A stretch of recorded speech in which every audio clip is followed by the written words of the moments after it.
Hello, lacrosse friends. Welcome to the 2022 Bagattaway Cup at Justin Chu Stadium at Trent University. I am Stephen Stamp, joined by Ryan McMichael. And Frank, we are getting underway with McGill and Western, the 3 seed from the east against the 2 seed from the west. And what a doozy. This is actually a rematch of the championship game from the last time the Bagattaway Cup was at Trent 10 years ago. It's a little bit of reminiscence, right? 10 years ago, it was probably a good battle then. It would be a good battle tonight here, 4:30 Friday night. Where else would you rather be, Snap? Nowhere, man. This is the place to be. Yeah, 10 years ago, I was down at the end of the stands there in the hospitality tent, sitting with some guys, John Grant Jr., a bunch of guys having some beers. To say that, but we were in the tent, and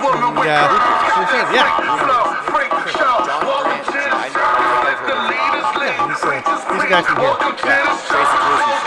Yep, that's how he's known. So McGill actually finished 4th this season in the East, the first time in a decade, and more than a decade, they've not been first or second in the East Division, and they came into the final game of the season here at Trent with a chance to get second place, push the Excalibur. It was a 12-11 Trent win. That dropped McGill into 4th because they had been beaten the week before by Queens, which dropped them into the position where they had to beat first place Trent to get into second place. They weren't able to do so. This meant they had to go to Queens for the rematch last week in the playoffs. They did win that one by 6 goals against the Golden Gales. Or I guess just the Gales now. Oh, they're not golden anymore? I don't think they're golden anymore. I think they're just Gales. No, we're still the Green Gales. Yes, you are. Western, meanwhile, came on really strong in the second half of the season and actually beat Guelph in a final game, but Guelph had won by more earlier in the season, which is why Guelph got first. So when they won their playoff last weekend against Laurier, an 8-4 game, that was a close one. Guelph went straight to the semifinals tomorrow. They'll play in the second semi. Trent will play the winner of this game, as Trent did finish first in the East. McGill has first possession, and we're underway. 4 15-minute quarters running time, except for the final 30 seconds of the first half and the final 2 minutes, the final 30 seconds of each quarter and the final 2 minutes of the fourth quarter. You gotta stop banging your mic around though, dude. Sorry, buddy. That's okay. We'll get it all sorted out. Here comes a drive down the wing. Alex Erbstein, who had a big game against Trent. McGill missing Ethan Forgrave. He is in Saskatchewan, I believe, for Rush Camp as the National Lacrosse League season camps are getting underway for the teams, and he is hoping to make that roster. Needs to be there for the weekend, and that is a big loss. He is one of their leading scorers, and against Trent, he played a D-midi game and was fantastic, taking on their top guys.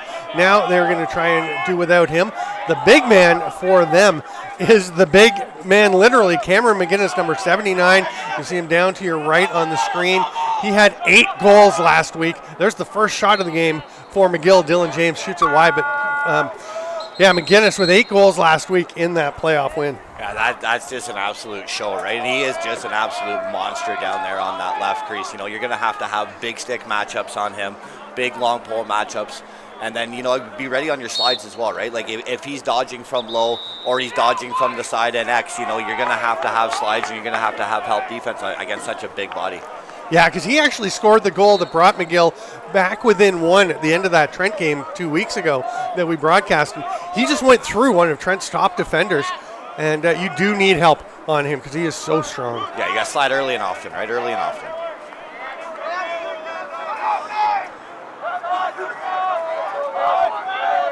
Their first possession, we had a possession call down behind the net. Not sure what it was. McGill was forced to just hand the ball over. Was it the shot clock? Shot clock, yeah. So they mailed one in trying to get it on cage late, and then just went right through. So they just threw it away at the end of the shot clock there. So good to have you here. Have another set of eyes. That's good times, Stamper. Good times. McGill behind the net. They come out. And a quick pass across and a rip and a shot from Scott Delzato buries it, and the Mustangs go up 1-0 on their first shot, perfectly placed by Delzato. See, we're talking about the big gun for McGill, right? Welcome to the show for Western's big gun. Scotty Delzato, there's no way, and you know what I'm going to say here, that he should have this much time and this much space in order to catch this, right? And this is a pass going across 3 sticks, too. You know, you got to know where Scotty is at all times, and you can't let these over the top, through the middle, through 3-stick passes get through. And Logan Glick, the honorable mention All-Canadian defender for McGill, number 10, immediately called his teammates in because Delzato was untouched. Nobody was even watching him. He had 17 goals in the regular season. Western's scoring overall is spread out. They've got Jack Kersey leads the way with 19 points in the regular season. Delzato, one of a few players that had 18 for them, but 17 of his 18 points were goals. And McGill turns the ball over on a pass that doesn't connect and rolls out the end line. We do have the score clocks. Have to take a look and see if we won't see them in the screen very often, but we do have score clocks at either end. So Frick, you and I can see them. Shot clocks. What did I say? Score clocks. Yeah, shot clocks. Shot clocks, It's an 80-second shot clock. First time this year that we've had them in Kufla. And supply chain meant we only had so many to go around during the season. So Trent and many of the schools only had one. So it would be at Trent home games, it would be down right in front of us, facing the other way for the officials on the far side to see that time clock, the shot clock. So now we get to see them. You can see there's 45 seconds left for Western. It is an 80-second clock, 20 to get across center, and then another 60 to get your shot off. Now, I would think a lot of these teams, like, they're going to be probably running 30-second shot clocks like we do in the indoor game too, right? Like, a lot of these guys are indoor centric. You know, their minds are indoor games. So we're going to see a lot of these like slow-paced, you know, working into your offense, and then attacking on 30-second shot clocks is what I would guess, anyways. Yeah, I mean they'll be patient and they know they don't have to rush to get into the 30. But we talked to Mark Farthing before the game today, and he said, "Yeah, we never get within 20 seconds." No, they're going to giddy up and go, right? Yeah. But they've always been a giddy up and go team. They're not one of these, you know, play the American boring stall game of lacrosse, right? Trent's always been giddy up and go because they're always a bunch of like Peterborough area box lacrosse guys. Cameron McGinnis with the ball, just waiting right now for McGill to get their forwards out. They're just finishing their changes. Actually, one defender still coming out as they switch things up. John Meeks coming onto the field. And now they're going to go as they are down to about 40 seconds on the shot clock. McGill probably has historically been the most American-style program in Kufla. Of course, Tim Murdoch from Princeton. He has now lived in Canada longer than he lived in the U.S. And he considers himself very Canadian. Tim, give a shout out to Tim Murdoch, good friend of Kufla, 17-year McGill coach. He's actually my #1 fan on Twitter. He is. He's a huge fan of you. He was hoping to be here and get to talk to you and meet in person. He's a beauty, old Murdoch. Dodged from the back by Rowan Burrell. The youngster spinning inside. What a play. Just gets the defender, Ethan Gomes, on his back and tucks that one home. Yes, that's just what they call a rocker dodge, right? He's just rocking this guy back and forth, kind of boring him, putting him to sleep. But I don't understand why our Western guy doesn't make this slide early, right? We got 16, he's hedging. He's hedging for a slide, so he should just jump right there. We got 43 for the other slide, but it's just a beautiful finish, right? 44, he's just going to give a nice little rocker dodge, come in on the inside, which the D guy shouldn't allow to happen. But, you know, just a nice tuck, nice over, and we got ourselves a 1-1 ball game. Yeah, it's interesting because you see the other attack coming across, and the short stick D-Midi not even coming. That's what I was thinking, right? Like, I saw that Western guy down there, and I'm thinking to myself, like, holy, like, if I'm the guy with the ball, I'm yelling at him, like, Paisan, get out of the way here, man. Like, you know, why are you coming to my space? You're bringing trouble into where I gotta be, right? So, you know, I would have been yelling at him, like, gotta go, right? But same thing, like, D side there, like, you gotta slide early and often. Here's McGinnis. Speaking of needing to slide early and often, he will pass it back up top and head down a little deeper. Here's Erbstein. McGill goal scored by number 44. Erbstein checked on by Jacob Hickey. There's a bouncer. Nice save there by Michael Orlando. That's the old Kirk McLean kick save into beauty. It is. Orlando, the honorable mention All-Canadian goalie for Western. And I'll tell you, Joseph Beam at the other end for McGill is no slouch either. Here's Alex Erbstein. Spinning out, flicks it up top. That one just gets away from John Maraglia. with the American style that, and you can see it, right? Like I've seen it. Oh, here we go. Oh, a little cross-hander. Hard twister for McGinnis, but he just missed. That was like just nice even to have him catch that inside traffic there. But what I was going to say, Stamper, is that I'm surprised that McGill doesn't dodge more on their short sticks, on Western short sticks, should I say, right? Like that is a very true and tried American style on the way that they attack odd man. And there's another one for McGill, and that you can see just digging it down deep.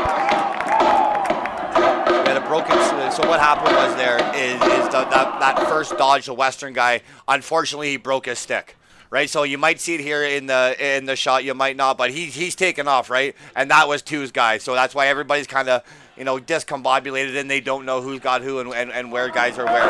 But it's just bad break, right? Bad break for Western, broken stick, it happens. So the Redbirds go up 2-1. Western's got to figure out this draw situation. They've been raked 3 times in a row.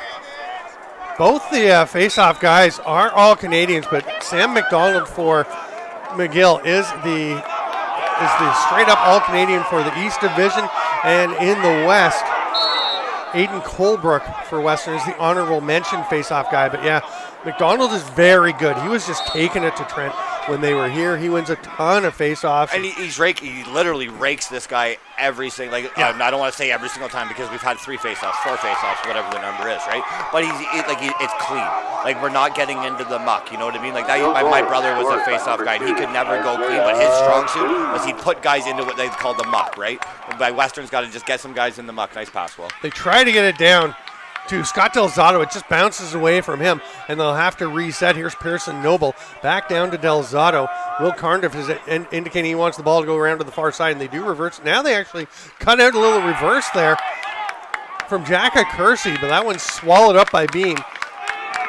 See, both teams here, right? They had Will Cardiff on a short stick, and no, Will's not the most dominant offensive guy, but if you just dodge on a short stick, make a big stick slide, right? And then that just creates a little bit of chaos, and that's all you want to do. Yeah, Will Cardiff with just a goal and 2 assists in the regular season, but if you start getting towards the net, they can't just ignore you. No, and he has it, right? He played for Sean Williams at Wilson. He played for Sean Williams in the Whippy Warriors organization. Like, he does have it if he gets given the opportunities, right?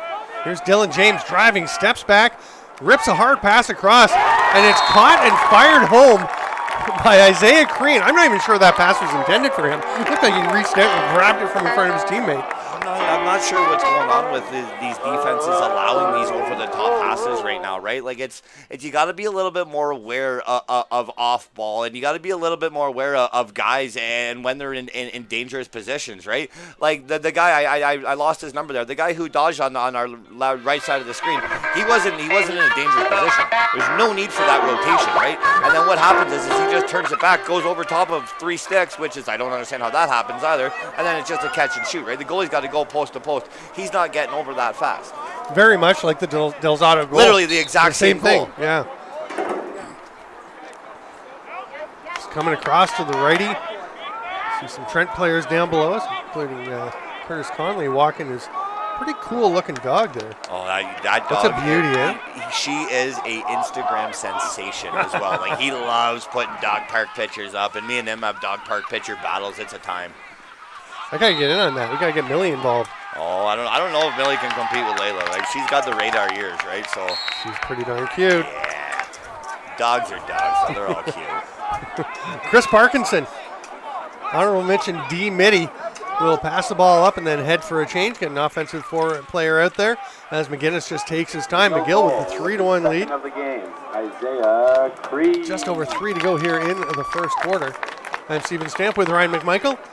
And it is Bagattaway Cup time. And I was calling the game with McGill at Trent here a couple weeks ago, a little practice run for the broadcast of the Bagattaway Cup. And I was saying it was 17 degrees.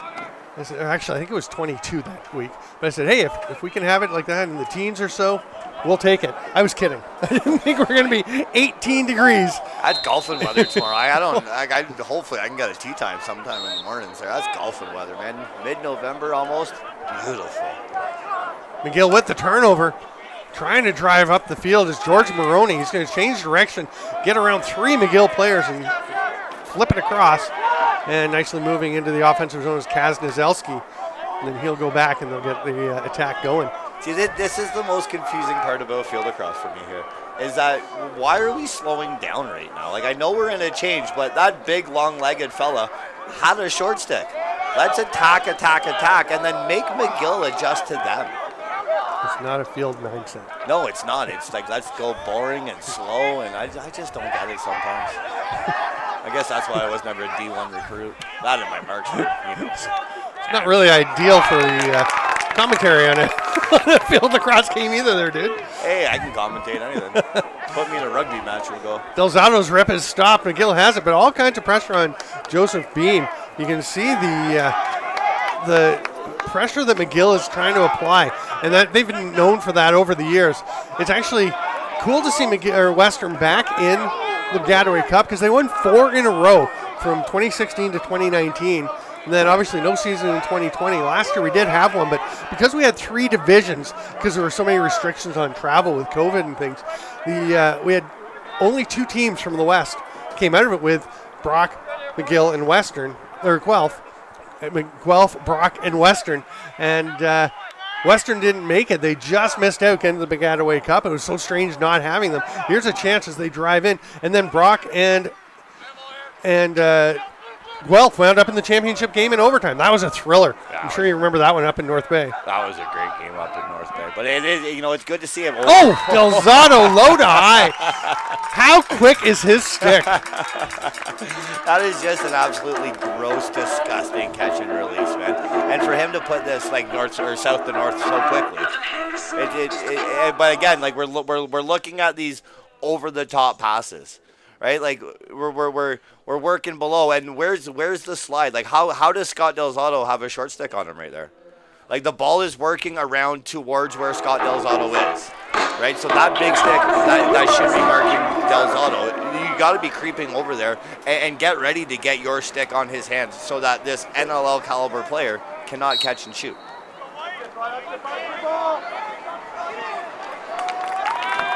And Western getting possession. Off the draw. Lazy loose ball pickup by McGill's draw. Yeah. Goes for the one-handed walk your dog. And it costs them.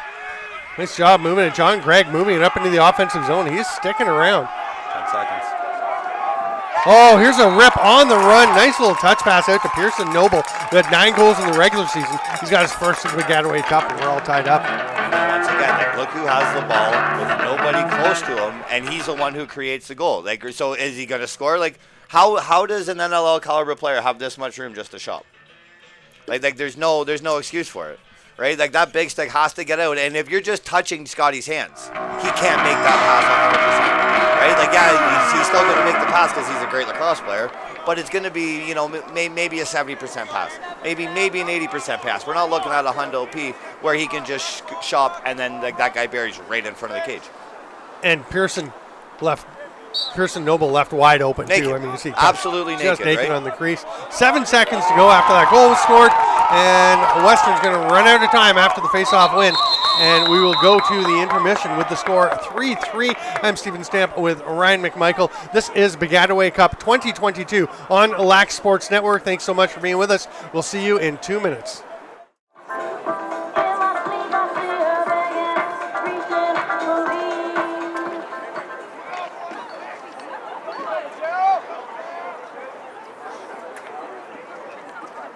Welcome back, lacrosse friends, to the 2022 Bagattaway Cup at Trent University. I'm Stephen Stamp with Ryan McMichael. The Trent Excalibur players rolling in. We've got head coach Mark Farthing walking across in front. Colton Armstrong just taking a seat in the stands. We've got a whole bunch of guys here. But right now, the focus is quarterfinal number 1. Trent will be playing the winner of this game tomorrow. Western and McGill all tied up at 3. McGill had that 3-1 lead, but a couple of goals. And we've been surprised, Ryan, that all of the 6 goals, probably 4 have been really surprisingly open shots. Yeah, and like these maybe like, 5. These just playing open. Like this defense systems that both teams are playing are just so open. Like the middle is just so wide open. Like there's no like, not a lot of slides, not a lot of checks. I don't know if this is just a great offensive sets or just defense not being able to recover quickly. That was a rip by Chris Dong that goes off the far post all the way out of bounds on the far side, and it's picked up by Adel Zotto. Back to Dong coming on the near side. Western slowing things down a little bit. They've got 70 seconds on the shot clock. There's actually discussion about whether the shot clock should go back to 80 after a repossession in the offensive zone, or if it should go to 60. I think it's 60. I like right. 60 too. Yeah. I think 80 is way too long. 80 when you're including the clear, fine. I think it's okay. I'd go 60. I like 60 all around. Right? I can do that. You get the ball, it starts at 60. You don't have any time to get over. If you want to waste 45 seconds getting over, you waste 45 seconds getting over. That means you only got 15 seconds to play down an offense. Done. Let's pass that on to the executive. You're welcome. It's making the game better. Here is Beam. Had a nice chat with his dad a couple weeks ago. Oh my goodness, the turnover. And scoring off of it, making them pay, is Connor Murphy. Had 10 goals in the regular season, and he is on the board at the Bagattaway Cup. And Beam is just going to be wondering what he was thinking there. Yeah, he's a little bit of a pizza. Fired a little bit of a pizza up there, but that's an effort play too, right? And even to hold on to it, like that, that's a hack by 10. I got to give him credit on that. That was a beautiful hack, number one, right? But it's just hard work, right? You're in the finals, you're playing for your school, you're playing for the name on the front of the jersey. I love how none of these teams have names on the back of the jersey. That's money, by the way. But you got to go for it, and you got to sell out. You lose today, there's no tomorrow. We were talking about, Western has the classic Western jerseys, the white with the purple here for the game today. They'd be rocking the purples with the white tomorrow if they make it. But McGill, these are a little different. They're pretty sweet. We like those the stripes on the arms. There's nothing wrong with a red and black jersey, right? Like nothing at all. There was a team from Brooklyn. I forget what they were called. The Brooklyn something or others, but they were red and black as well. And then those jerseys just look sharp. But yeah, no, Stamper, you're right, man. These armbands on the arm sides, everybody's got to buy into that. Those are sharp. Olivier Pomerleau with the rip there, going for the pole goal, just fired it wide. He went over to the bench and got some fist bumps from his teammates for having it go. Gets out of bounds. McGill will get set back up. And Dylan James behind the net. Nice little move. He is putting Chris Dong into the spin cycle and scores. Comes out, no help coming, and Dylan James evens things right back up. Patience, right? Beautiful patience by 4. So that's we're going to get that out of the way. First of all, second of all, again, we're finally attacking short sticks, so that's beautiful. But where's the help? Like we're attacking a short stick. Good job there, right? But as Western D guys, we gotta recognize that. Like, hey, we're getting attacked on the short stick. We're getting attacked on the short stick. So maybe our big sticks need to fade into the middle a little bit. Maybe we need to put ourselves in the sliding position a little bit. But we got ourselves a ball game here, Stamper. 4-4-11 to go first half. It's a good contest. We expected a competitive game. And I'll tell you the one thing, people looking at these two semifinals, they say, well, McGill finished 4th, but they beat Bishops. They did, they lost game. They had some struggles early. They had some injury problems. They've been coming on. They look strong against Trenton, that 1-goal loss. And, last week, a very solid effort against Queens. McGill looks like they're getting back to where you expect them. Western started a little more slowly. They came on like gangbusters in the second half of the season as well. These may be the two best teams from the last 3 or 4 weeks in the games today. And that's kind of Western's MO too, isn't it? Right? Like those Reed Reinhold teams that won back-to-back or 3 in a row, I forget whatever it was. They did the same things. Right, they started slow and they had to, get into it. Work into a process, work into the process, figure out the systems, and then they're just all go, right? So, Jacob Hickey with some space rips it, stopped by Beam, and he catches the ball and immediately outlets to get things going. Here comes Ryan Badur. He flicks it ahead very quickly, and Ben Busby is on the run, withstands the check. And another pretty good look for Hickey down at the other end. The offenses are clearly winning a lot of the battles with the D right now. Yeah, and it was good for Beamer there too, just to throw a nice short outlet pass and gain that confidence back, right? You got to be thinking what's going on with my stick right now, because how many times has he made that pass in practice in games, right? 100 times.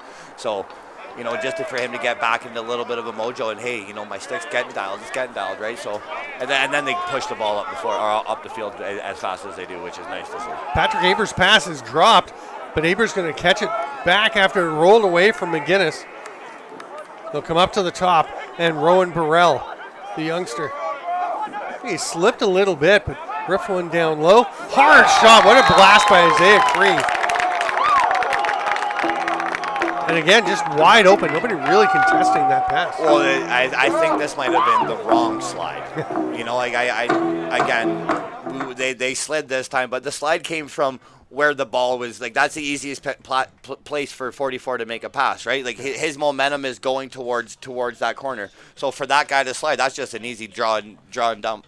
Yeah, they're not rotating the triangles, so the guy's coming from where the attack is going to try and go. I think, like, as far as I know, you want to slide onto somebody's back. You know, you don't want to slide with them with you facing them, so that then they can see where the slide comes from. You want to slide onto his back, and that way the McGill guy, his momentum is pushing him down to where 2 was, and it's the easiest play in lacrosse. McGill back in the lead. They go up 5-4, and Isaiah Cree scored a dozen goals, third most on the team in the regular season. As McGinnis, we mentioned, had 15. Rowan Burrell had 13 goals. He was a Cy Young candidate as well with the 13 goals, 1 assist, like Delzato with his 17-1. Why would that be the Cy Young? Because it's a very good winning record in baseball. If you got like 17 goals and 1 loss, 17 wins, 1 loss. Yeah. So it's I thought the Cy Young was for the ERA. No, it's for the best pitcher. Okay. So. No, it's for baseball, guys. Yeah, I mean, I honestly kind of gave up on it after the. Like the Jays are in the World Series, right? I'm pretty sure. Yeah. I actually do know who's in the World Series. Yeah, to be honest. So do I. Yeah, I'm just being frank. Yeah. And I know they've played 5 games, which seems incredible because I really haven't been paying attention. I know there's a no-hitter, but it was a few different pitchers. A combined no-hitter. Yeah. I actually watched a little bit last night because they're wearing those beautiful powder blues. Nice. The Phillies were in these, sorry. Yeah, I was trying to think. I was like, yeah, I know. The Astros don't have powder blues, no, right? The Phillies have these old school powder blue jerseys with just a gross brown hat that they wear, but somehow it works. Chris Da Silva up top, swim move. Another swim.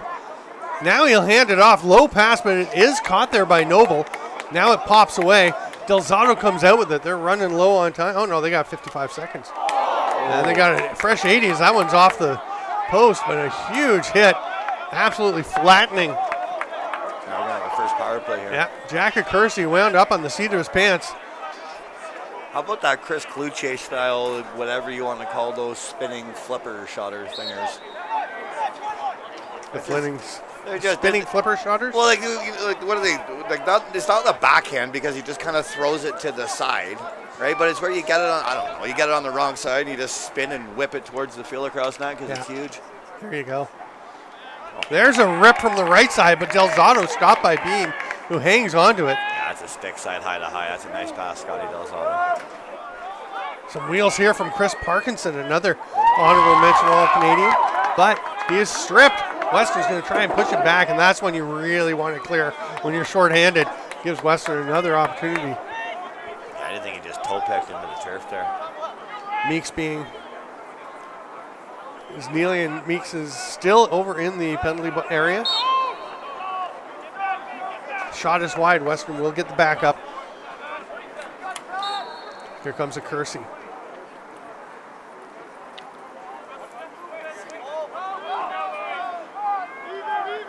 Hickey passes one in the middle. The spinning shot by Noble. And they had a chance for an outlet as Louis-Antoine Abra was coming onto the field. And now they're going to try and get it to him. And that will be picked off. That was doomed from the start. McGill just throwing pizzas up the middle. They had some time. There's about 10 seconds left in the 20 to clear. Well, maybe that's the difference. You start to feel a little bit of pressure. Here's a drive to the net. Another shot by Delzato. I think Beam got just a little bit of it. It's going to go wide, and McGill will actually win the backup. Nice hustle there from Logan Glick. Yeah, that might have been a little bit of a combination of a trail check and a missed shot. But again, that's just Scotty Delzato trying to make things happen. You know, he's getting the matchups. He doesn't care if it's a big stick, if it's a short stick, what. Like, he's getting the ball and he's going to the rack. And we'll just head off any controversy about the whole big stick thing because it's a BC thing. You're out there for a long time. That's what they call them, right? Yeah, that's what they call them. Instead of a long pole. We have a timeout now. McGill's going to try and settle things down a little bit and extend this 5-4 lead. It is 2 timeouts per team per half. This is the 2022 Bagattaway Cup on Lax Sports Network. I'm Stephen Stamp with Ryan McMichael, and this is an exciting game. It's pretty offensive. I mean, we're not even halfway yet. We're one goal away from double digits total. Yeah, it's been exciting. I thought this was going to be a little bit more of a feeling out process, right? Like I thought maybe going into half we were going to look at a 2-3, maybe a 4-2 kind of bagel score, but it's been a good offensive game. They've been pushing pace, but they're still feeling each other. And I think the second half we're going to see a lot more opening it up, right? But the defense really needs to dial in here a little bit, Stamper.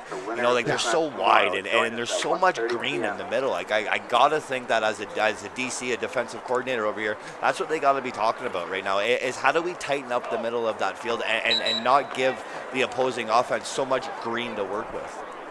Both these teams, actually, you mentioned the coaching staffs, coached by coaches who are new to the Bagattaway Cup as head coaches. We've got Nick Subry for McGill, who was a protege of Tim Murdoch and was named head coach last year, but then McGill wasn't allowed to play. Their school, the university, made a decision to not have lacrosse and a bunch of other sports take part last year. So McGill, unfortunately, had to sit out the season. So this is Coach Subs' first chance. And on the other side, Chris Standish has taken over for Jeremy Talevi and making his debut as a head coach here at the Bagattaway Cup as well. So. Yeah, that guy, he looks jacked too. He looks like he could play in this.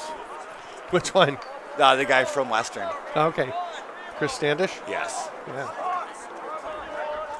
Subs is out there rocking a t-shirt. It's freezing. It's warm. Thanks. There's a left-handed rip from Dylan James. It was stopped, though. McGill gets another chance. I was going to say, it looks like Western's really had more scoring chances to this point. They kind of came on strong after they fell behind 3-1. But Joseph Beam has done a pretty nice job making a few big saves. And Western back into the offensive zone right away. Scott Delzato will flick it to X, and Noble will keep the ball moving. Yeah, he hasn't made 10. Oh, here we go, odd man. Here's a chance. Yeah, down to Delzato. Dangerous, and just like that, again, Delzato with 2 steps of open space. Yeah, well, that's an odd man. I would think you'd almost want to let Carndiff shoot the ball here rather than make your goalie make a move and then allow the open stick to be Scott Delzato. You know what I mean? You kind of have a saying, play the percentages, right? So Will Carndiff, love him to death, right? Great kid, great family, great peoples. But he's probably not your biggest offensive threat when it comes to those two right? So maybe play the percentages a little bit, kind of fade Scotty and then maybe hedge at Will last second, maybe make him think a little bit. But those odd man situations, feel across, you're kind of damned if you do, damned if you don't. You know what I mean? You don't slide that guy's wide open shooting from 20. You do slide Scotty Delzato's wide open shooting from 10. What do you do? Yeah. Well, I think you said it well. I mean, Carndiff, good player, 1 goal this regular season. Scott Delzato, 17 goals. I think you make the guy who's got 1 goal beat you. Right. It's kind of what I was thinking, too. Yeah. But great assist by Will Carndiff. Yeah, it was lovely. Great assist. Alex Cowgill for McGill moved the ball up into the offensive zone, handed it off. He does head to the bench now, and the Redbirds go to the attack.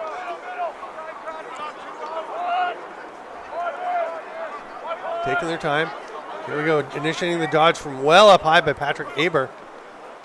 See, I like this now, though. They're dodging from a position to where they're making Western have to slide, right? Like 20's dodging from the top to where everybody from Western has to make sure that if he gets right to the middle, we got to slide. And it's just creating a little bit of that chaos. From behind the net, Luke Dawick gets the pass out. Burrell with an absolute rocket, but it is knocked down out front and then just tapped in towards the goalie by Michael Wilson, the all-Canadian defender for the Mustangs. Jamie's kid? I believe it is. Oh. Like Josh's brother? That would be the one. Oh, okay. From Oakville, Ontario, plays for the Oakville Buzz, Junior A. So I don't know. I haven't seen Jamie here. No, I haven't seen the RV pull up yet. So if you're watching at home, good to have you on board. If you're not, somebody told him to tune in. I think he knows. I would hope so. You think he's got his finger on the pulse when it comes to lacrosse? He might. Here's another drive to the net. Chris De Silva. Michael Phelps. Yeah, they love the swim dodges up top. Was it De Silva that did the 2 earlier? I can't remember if it was him, or I think it might have been Jacob Hickey. I'm Western. I'm calling a timeout right now. Like, why? Why are you not? It's last possession. Yeah, you haven't used any. You haven't used any. You have 2 to play with right now. I don't understand why you're not dialing up your number 1 go-to offensive play. Especially you're down to 15 seconds on the shot clock. You can't wait for last shot. Just throw it away. Scotty Delzato making a play. Give it to him. Here's Noble. Shot, got a shot, got a shoot. Try and get it back. Oh, sorry, to reset, no way. Noble. Oh, my goodness. What a hit. Big loose ball, ground ball hit. McGill trying to move it up the field. They got 5 seconds. It's not going to connect. Now there's a chance. No. Picked up by Patrick Haber. No, he runs over it too. No time. So we will go to the half. 5s. 5-5, McGill and Western. You know what we didn't do at the start of the game? Who are you picking to win this one? I knew you'd do that too. Of course. You know who I'm going with. I got to go against my boy Murdoch just for fun. Just to annoy him. Just for fun. You have a McGill team that was 6-4 and then beat Queens last week. You got a 9-1 Western club. May have the best goals for and against in the league this year. I got to go with Western. But I thought it would be close. We'll see the second half. I feel like Western is a second half of the season team, a second half of the game team. Welcome back, Lacrosse friends, to the 2022 Bagattaway Cup from Justin Chu Stadium at Trent University on Lax Sports Network. I'm Steven Stamp with Ryan McMichael. It is 5-5, and McGill has first possession in the second half to try and break that tie. Interesting thing that we didn't talk about pre-game in the first half was the Western. We got a call. I don't know if it really affected them, but Western's bus broke down on the 407 on the way here. It was pulled over to the side of the highway, and they had to make some adjustments to, I believe some parents went and picked them up on the side of the road. They had some kind of busing went out there. They had to sort out some ways to get them here. Western, their players mostly were still here before the McGill players came from their bus and were warming up, so I don't think it's affected them, but see if it maybe shook them. As there's a shot, but a nice save. Orlando just gets a stick on it. But wonder if that affected Western getting ready for the game today. Well, you got to think a little bit. You know, you're going to have to readjust yourselves, readjust your mental preparation because your mind's going to be going through a million different things there, right? But bus legs are bus legs. You know, whether you came from London, you came from Montreal, or you took the number 16 bus from downtown. Right, bus legs are bus legs. So, you know, you got to shake them off in the first little bit of the game, and everybody has to fight the same battle. We are 5-5 though here, so it is coming down to the final 30 minutes to see who will play Trent. And right now, McGill edges ahead. Isaiah Cree is hot in this game. Yeah, he's really picking up the slack for our guy to look out for, Cameron McGinnis, right? You see that right calf kind of taped up, so you think maybe McGinnis is nursing a little something, right? But Cree has really just stepped up, and he's taken, you know what, buddy, you're a little hurt right now. You might be hurt, you might not be. We're speculating, but we'll just throw the boys on 2 shoulders here, and he's the one really picking up the pace offensively anyways for the McGill Redbirds.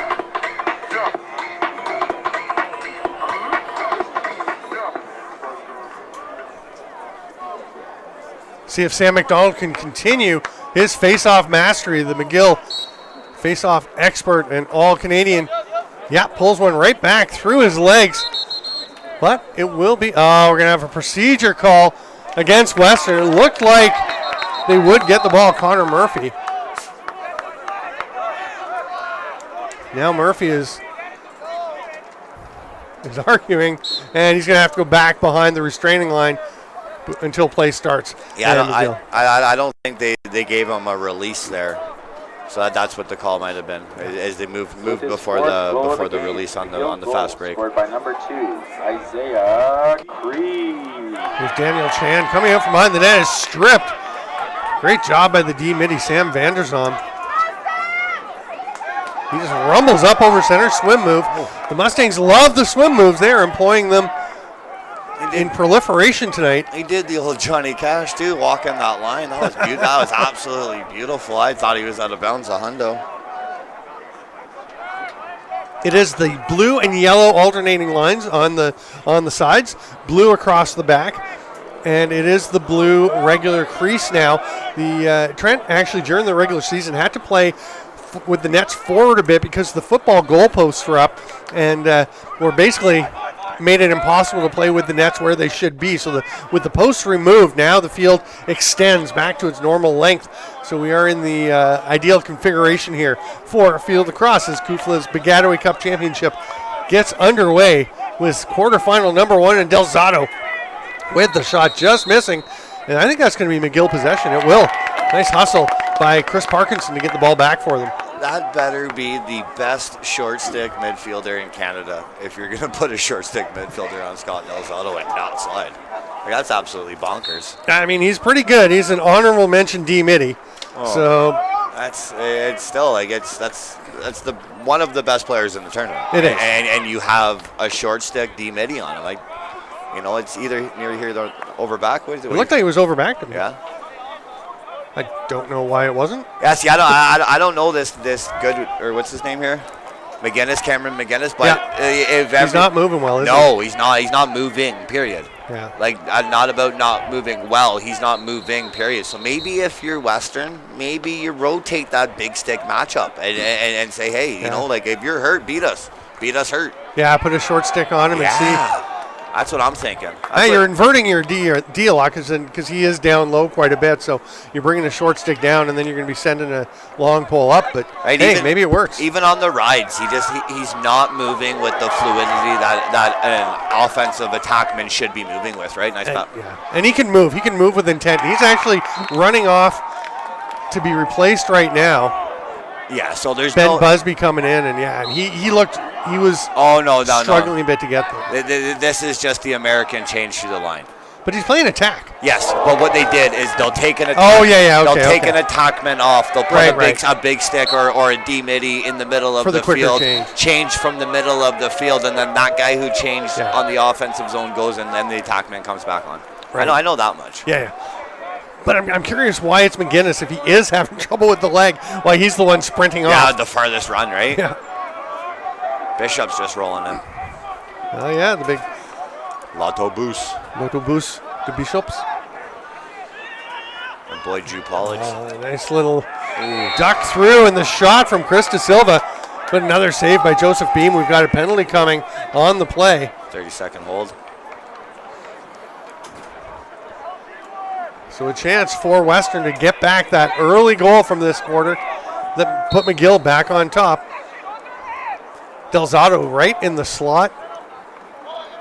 Yeah, he's going to rotate out of that. Yeah. How much closer is the McGill D, though, when he's in there? Right? That's what I mean. That's where they need to be at all times, I think, right? Even with him on the far, beautiful shot. There's De Silva with the rip.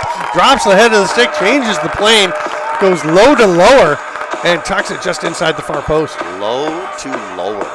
Holy. I don't know if I've ever... I'm going to describe that as a shooting technique to my stepson. I want you to shoot low to lower. That's outstanding. But no, that's just it's a power play, so they're going to get an open look, right? Yeah. But they rotate beautifully. You called it right off the hop, right? You're putting Scotty Dell in the middle of the stack, and then they're rotating out. What that does is that's creating McGill to rotate with him, because you have to be aware of Scott Delzato is, right? So that way everybody rotates, and look where the ball ended up. Literally the farthest spot from where the rotation happened, and he's the most wide open. And given how they were losing Delzato in the first half, it would almost seem like McGill is being hyper-aware. Yes, and again, like that's kind of what we talked about, right? At the halftime, is you got to think that they're making adjustments. Drive to the net and a chance there for McGill, and they had McGinnis on the back door. I thought they might actually use him as the slide did come there from Western, but it didn't, and McGill is turned aside. Yeah, I'm not sure what's going on with him, but for a guy who has as many goals as he does, including an 8-goal game, the offense isn't even going through him. The offense is going nowhere near him. Like, the ball isn't even camping in his stick. Like, he's done absolutely nothing. Western maintains possession after a nice trail check by Louis-Antoine Abra. Got the ball loose, and it looked like McGill might come up with it, but Western just dogged in the pursuit of getting it back. They hand it off to Jacob Hickey, and he will flip one over. There's Delzato cutting to the middle. He was nicely picked up, though. Certainly McGill paying more careful attention in this half. One more. There's a hard rocket from the outside from Jacob Hickey. good rotation offensively for Western, right? They're really moving the ball with purpose right now. But you called it, second half team, right? Like they've been dominating this second half so far. Still, as we are 8.5 minutes into the third quarter, it's just one goal each.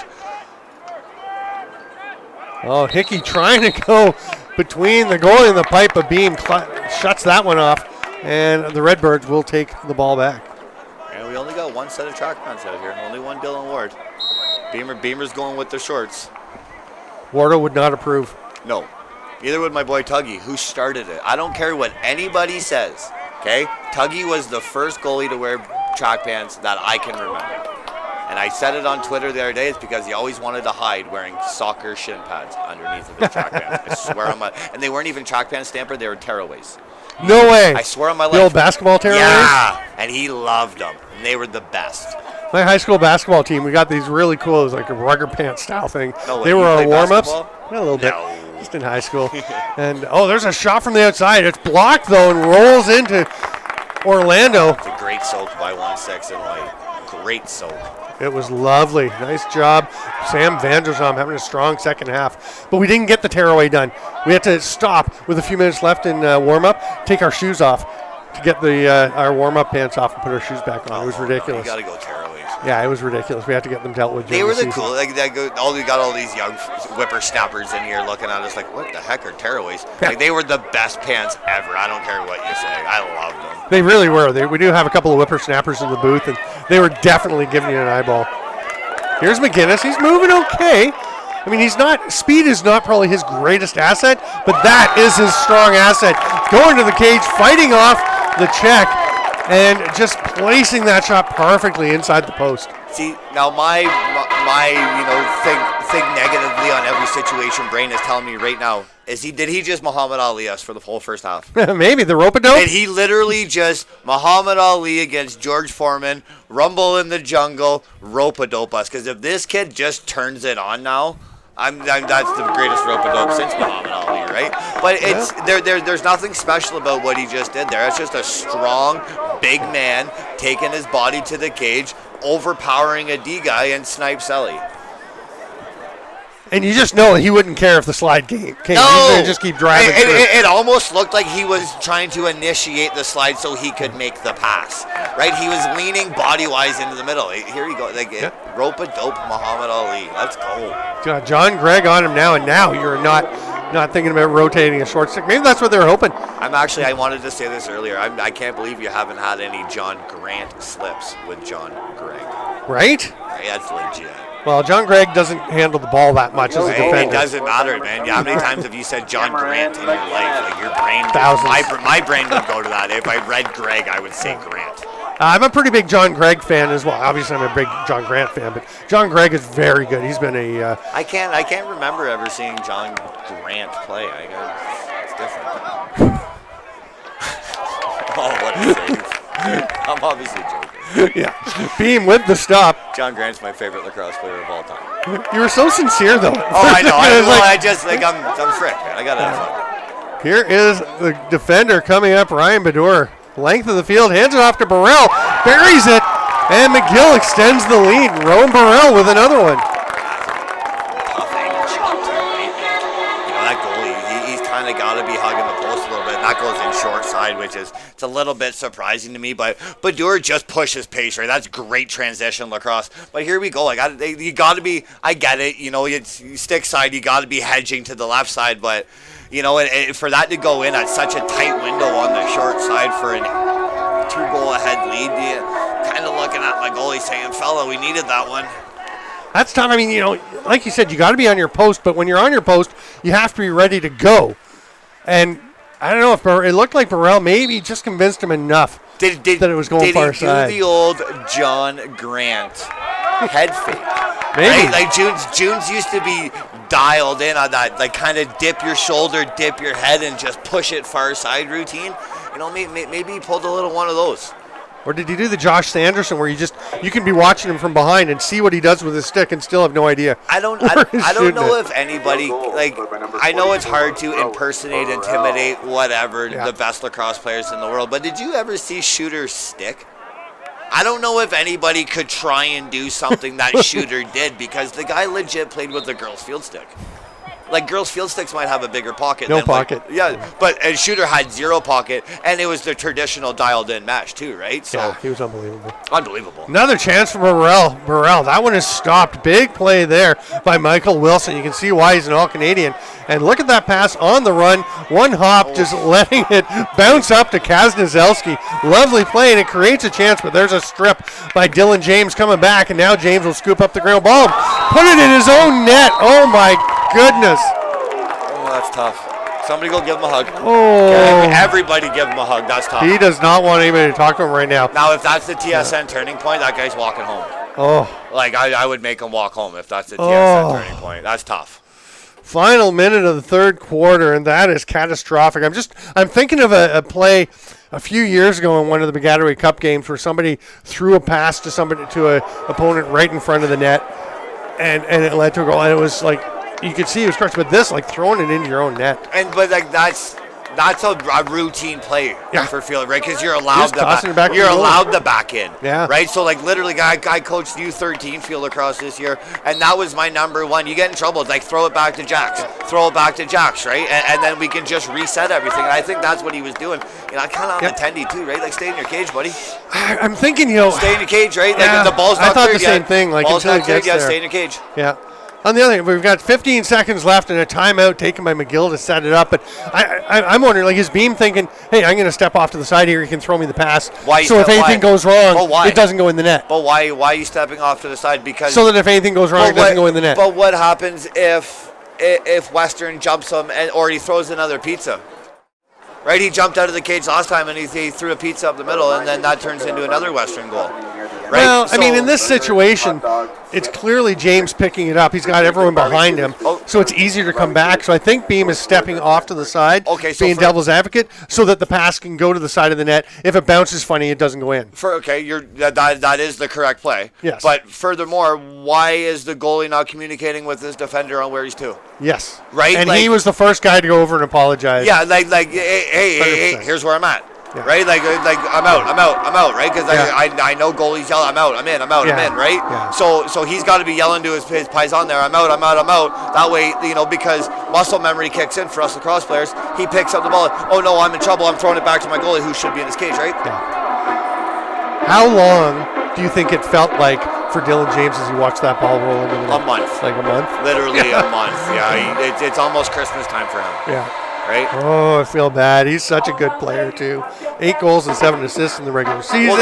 Big contributor. If you're a good / hovering on great lacrosse player, bounce back. Do it the other end. Bounce back, baby. Yeah. Right? It's all about perseverance. Bounce back. Let's go. Gonna have a chance. McGill has possession. A 1-goal lead and 16 seconds to go in the third quarter. Remember, game quarterfinal number 2 at 7:30. Brock and Bishops. But right now, here's Dylan James. Shoots. It goes wide. Comes out to Burrell. Nice check. Oh, nice check by Ethan Gomes. Nice check, Gomesy.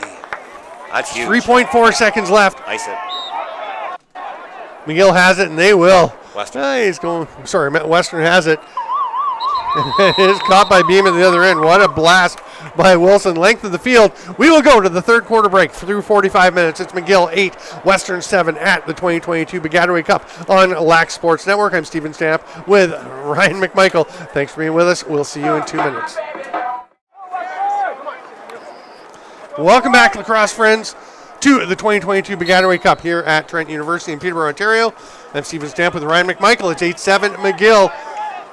So, Stamper, I've been listening to you do these games for close to 10 years now. Okay. And you have literally said, hello, lacrosse friends, at every single start of a game and period for the last 10 years. Okay. Is that something that you just came up off the top of the dome? Is that something that you worked on? Like, hey, I'm going to start calling games. I got to have my own introduction. Because, chicklets, right? Spitting chicklets.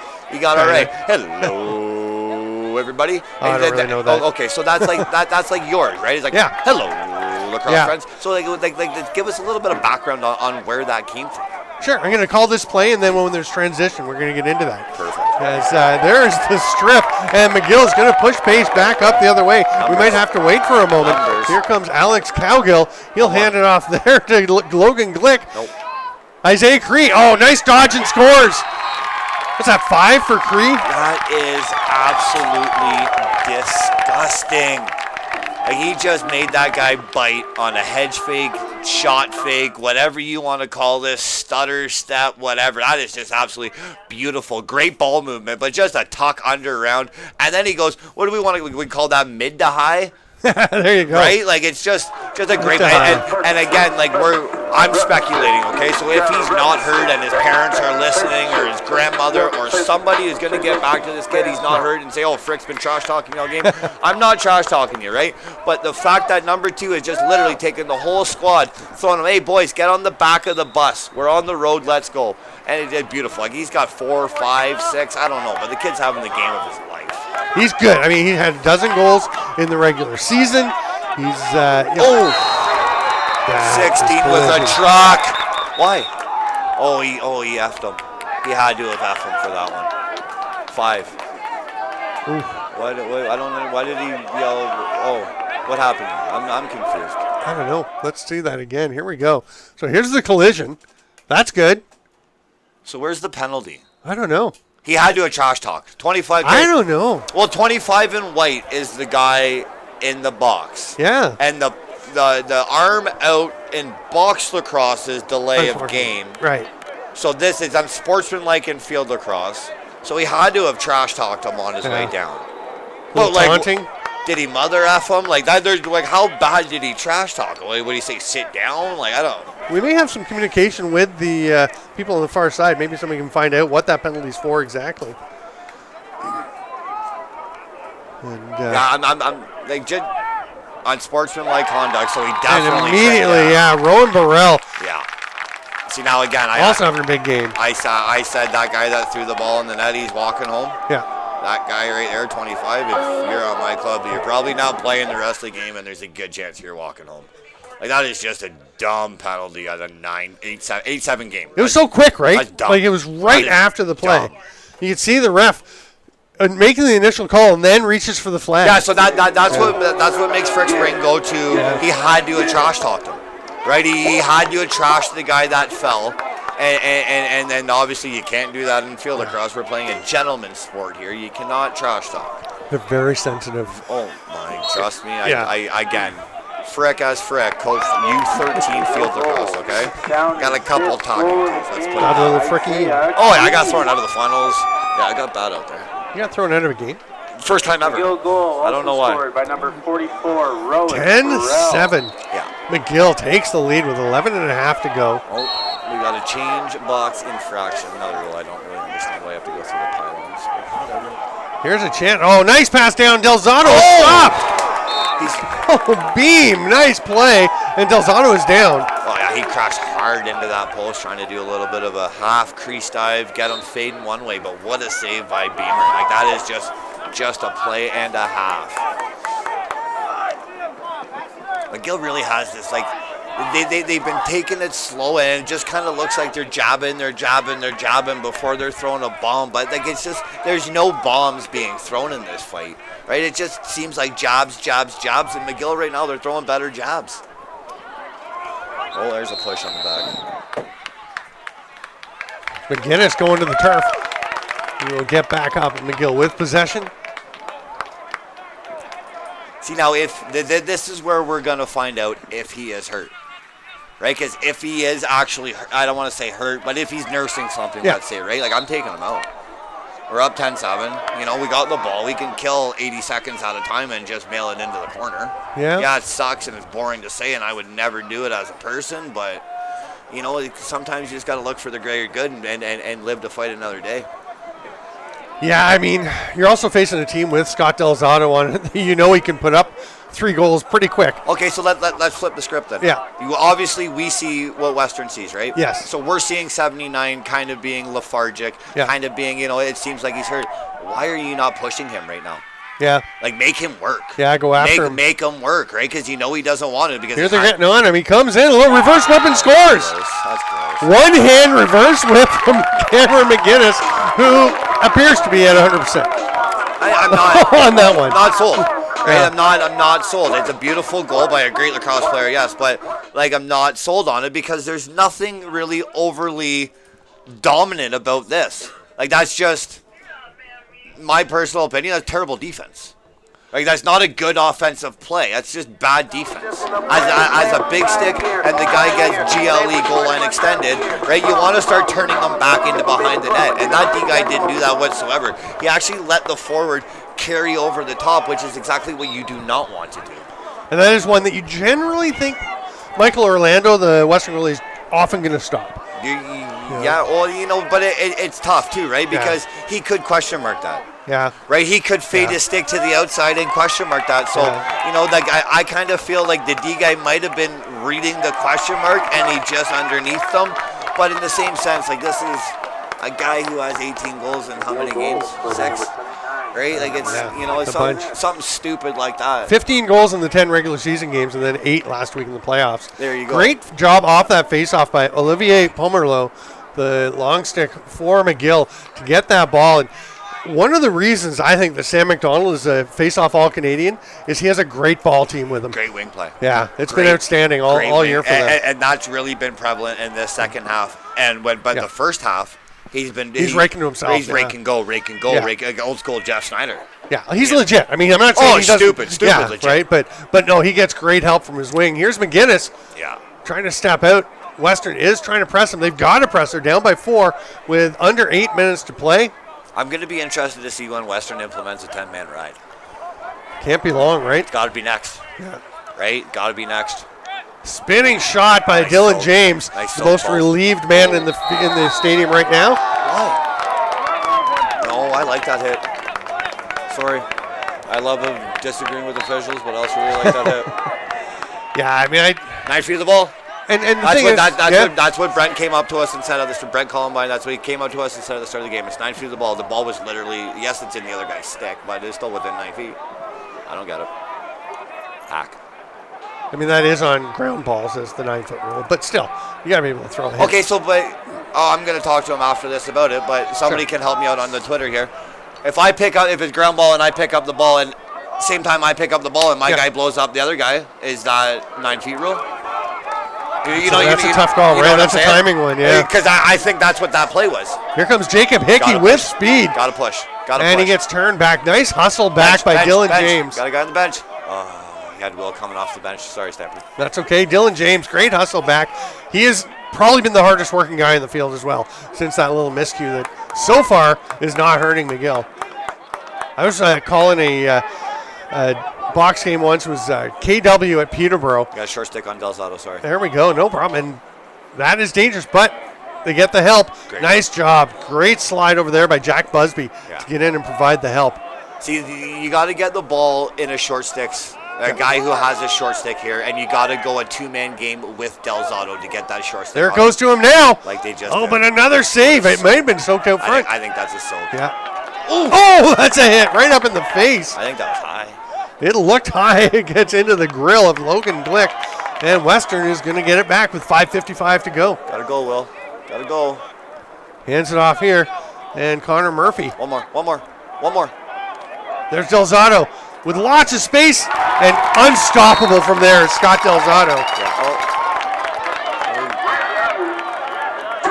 Yeah, it's just great ball movement, right? You hear me saying one more. That means make one more possession. But I think we got a penalty here too or something, right? Because Delzato's making some kind of a movement, and then everybody's walking out. Yeah, we got a penalty on McGill, I think. Or is it just a timeout? Question mark? You can't call it.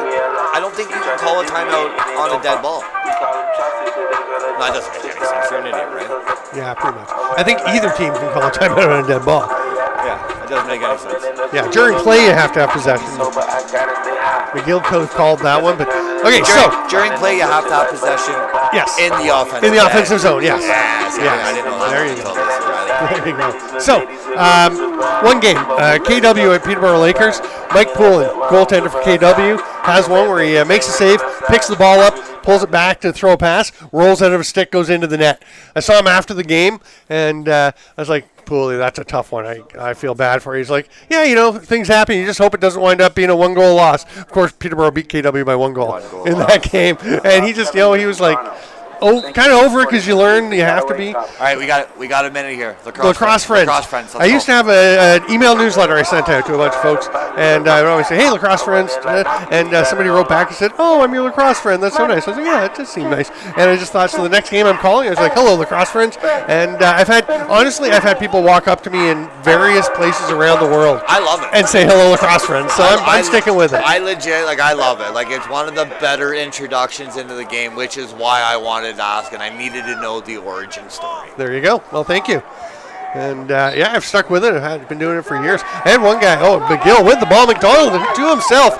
Speaking of Snyder-esque, pass it off McGinnis with the bomb. And it's 12-8. What a response from the Redbirds. Yeah, you're not stopping that. That's just a shooter, right? But this is just rake and go. Face off, rake, and go, right? And again, but we talked about that with the Cardiff Delzato goal earlier. Yeah. Why are we sliding off of the leading goal scorer in the province? Yeah. That does not make sense to me. Let the draw guy with the draw guy stick with the Ryan Johnson no shooting strings operation going on, right? Let him maybe mail one into Omimi. Sam McDonald also with one goal. During the regular season. One goal. But we got, what's his name again, sorry? McGinnis. Cameron McGinnis. 15 in the regular season, 8 last week. Yeah, 117 goals last week. Yeah. You know what I mean? Why are we sliding from a guy who might hit the net 1 in 10?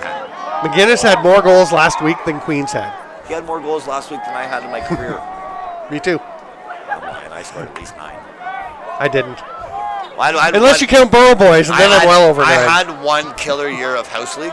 Yeah. I might have won MVP, but they didn't give it out. My mom said. Why would they not have MVP in your house league? What, were you 10? My mom said I gave it out. Oh, he's hurt. Yeah. Oh, he's really struggling. McGinnis is hurt. Yeah. See, he can't put any weight on the leg. Yeah. No, I called that. Oh, that's bad. I feel bad for that. That's bad. Blow it down, please. Somebody blow it down. He's really hurt. Oh, they'll blow it down when McGill gets possession. At least it's not going to affect play. But, yeah, he's laying on his back at the other end of the field. Let the trainer go out there then and help him out, right? Because he looks like he's in pain. Ball comes over, a little tuck and drive. Nice shot there from Chris Dong, but it gets a bit wide. And now we're going to call things down, and the team's heading out. We've got backup goalies out. The Michael Orlando, the Western goalie, has headed over. If we can get a look at that. Yeah, so that's that right calf that we have all taped up. Yeah.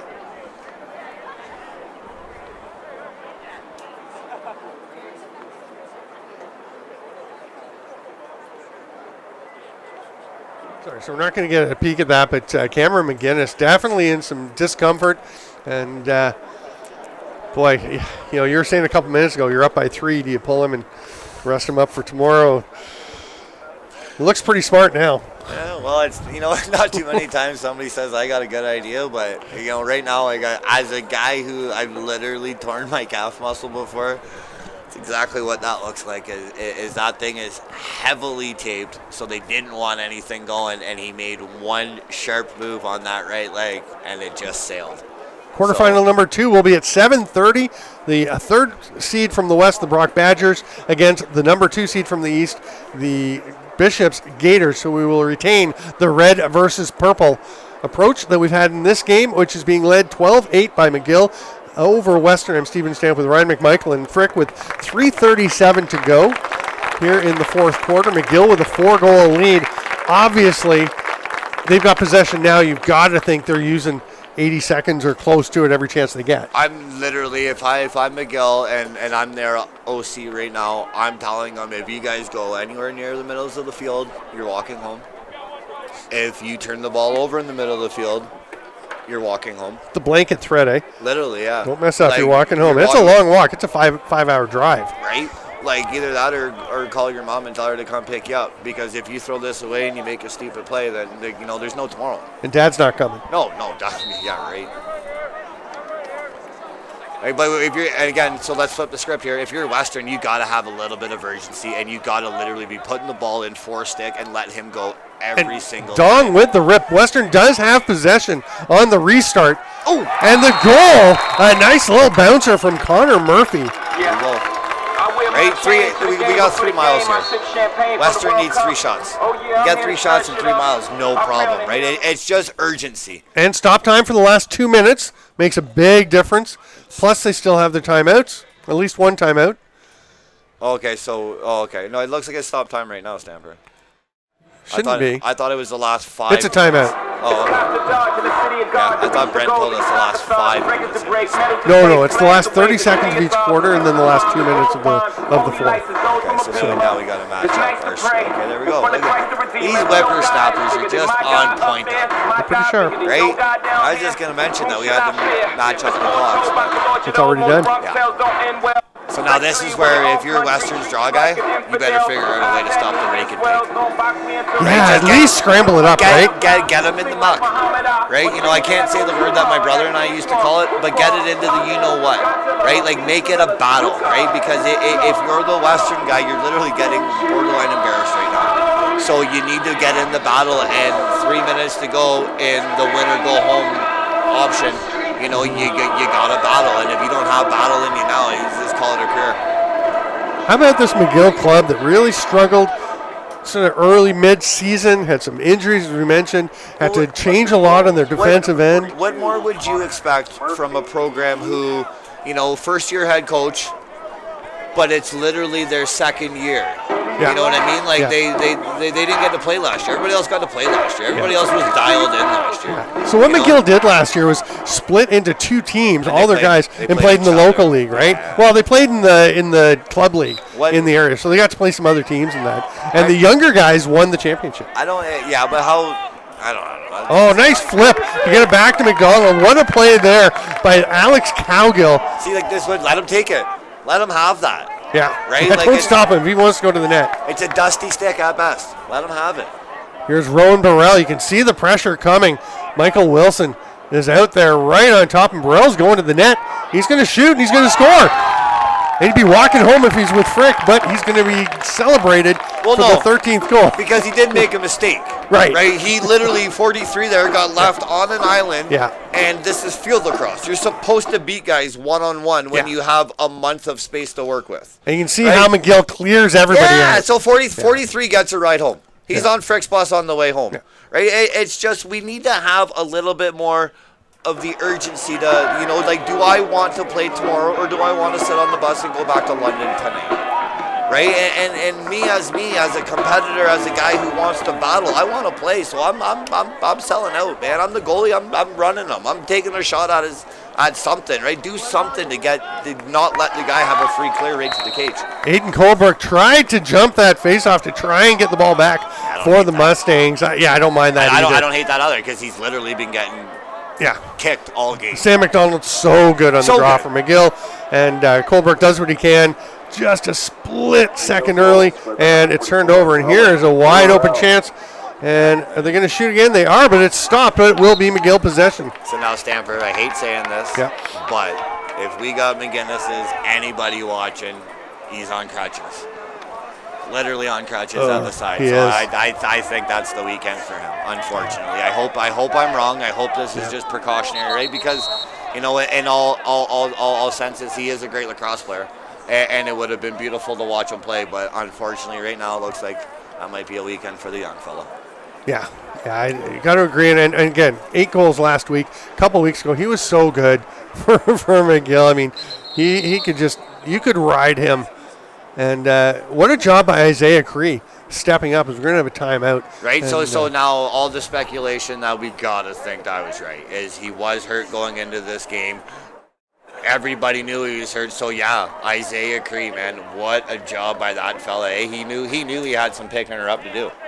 He knew he had some picking up. He had to carry the boys, and he did. And that's a hard thing to do, man. It's going into the game knowing that I have to be the best player because my best player is not available right now. Like, that's amazing. Good job, Isaiah Cree, the young man, and getting some love from Mr. Tim Murdoch, who couldn't be here this weekend, but 17-year McGill coach, and groomed Nick Super to take over.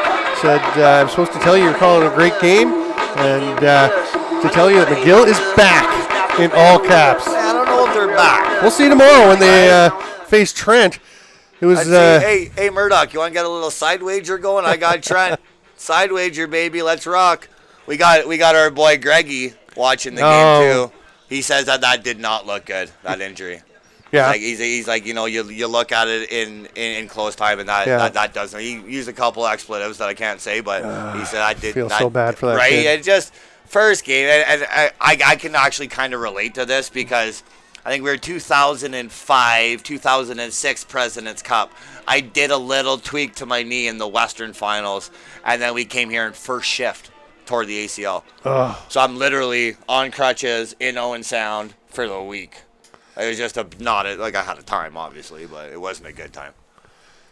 Well, I just hope that McGinnis's memories of this game tend more towards that beautiful goal he just scored there on the highlights, and the one before, the reverse whip, bouncing it home, and not so much the calf. And if not, Champs treats lacrosse players great. Champs Sports Bar treats lacrosse players great, so you can have yourself a time there this weekend, sir. That's true. I think we'll be here watching these 2 minutes. During the day. Yep. At night, if he's not playing, he doesn't have curfew. 1 minute and 7 seconds to go until the McGill Redbirds pretty much looking like they are heading to the semifinal. They'll be semifinal number 1 tomorrow, where they will face the Trent Excalibur in a battle of the teams that have won the East Division of Kufla for many years. That will be at 1:30 tomorrow. And then tonight, we still have the second quarterfinal at 7:30. Brock versus Bishops, the winner of that, to go on to face the Guelph Griffins at 4:30 tomorrow afternoon. And Isaiah Cree looked at the net for a moment and then thought, what am I thinking? I'm just going to pass this ball off. We will not be shooting anymore tonight. Zero reason to be taking a check right now if you're Isaiah Cree. Again, I wouldn't even have him on the field. They say about it, right? It happens. So I wouldn't even have him on the field. Here's Cree right now. We get down to the final 35 seconds. Oh, double Phelps. Yeah. Get rid of it. Lobs it to the near side. Just throw it away. There's Luke Dawick with it. Throws it down. Dancing along the end line, Rowan Burrell.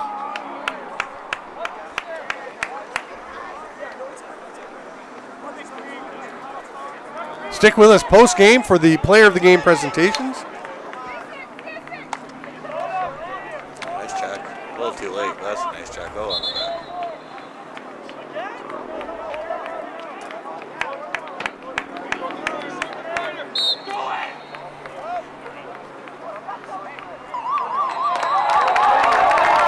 That will wrap things up. It's 13-9.